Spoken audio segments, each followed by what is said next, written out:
All right, what's up, gang? Case here with our in-gym and at-home Metcon for Saturday, November 21st. We originally had a workout with carries and running in it today, but it looks like the weather's not going to be so great, so we're going to take those out and we're going to mix it up just a bit. 18-minute Amrap, starting with 10 dumbbell push press, prescribed weight 35-25. This should be a light weight that you know you can knock out all 10 reps without setting that dumbbell down. You'll do 5 on one side, then 5 on the other.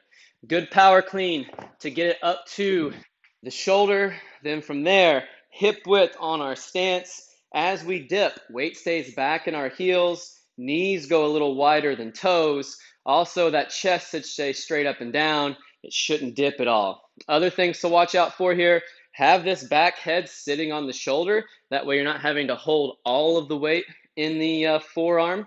And then elbow, don't let it be tucked straight under, not out to the side, just off at about a 45-degree angle. So it's a quick dip drive, get stacked out at the top. Once you hit number 5, switch over, and then we'll go 5 on that other side. After that, 12 box jumps, 24 and 20 are the prescribed heights there. If you're doing this at home, you don't have a box to jump up to, you can do an object jump over. Just be sure we're landing soft if we're doing that jump over. On those box jumps, hip width takeoff, shoulder width landing. This should be a soft landing.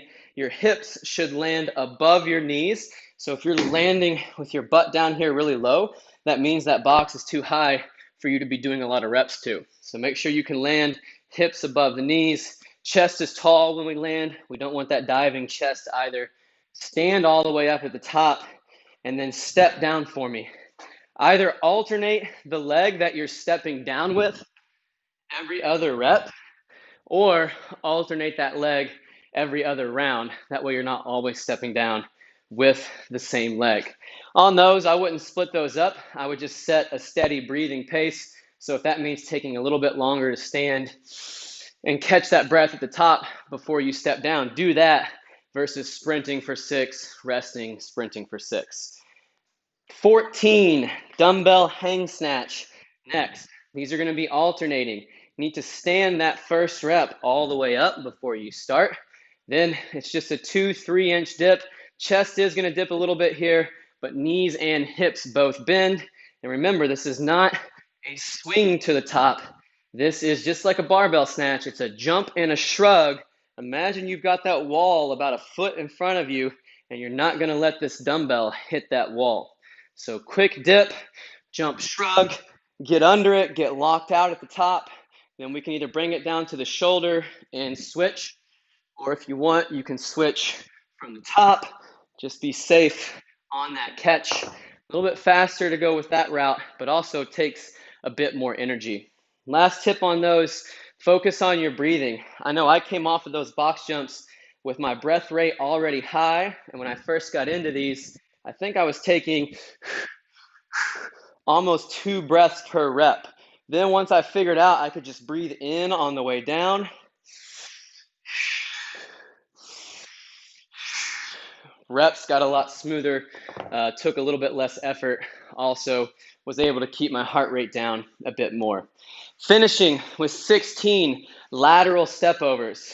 On these, start close to the box so that you're not having to get a lot of lean and momentum to get up to the top. Same height on these as on your box jump. Step a little bit closer towards the front of the box. Drive this whole foot through. Try not to push off with that bottom leg too much. Mostly working with that top leg. Get tall. Go ahead and cross over on these. If you're at home and you don't have a wide enough object, just do what you need to get down. But if you're on a box, step up, cross over. Try to get this foot as close to that setup, that step up position as you can, because the closer you are to that edge, the easier it's going to be to control that lower. So I know for me, I started off kind of rushing my reps here, stepping way out to the side. I was getting tired, wasting a lot of energy. Also was tough on the low back and hip. And then once I set up closer and focused a little more on controlling that up and down. I think my rep rate stayed the same, but everything just got a little bit easier.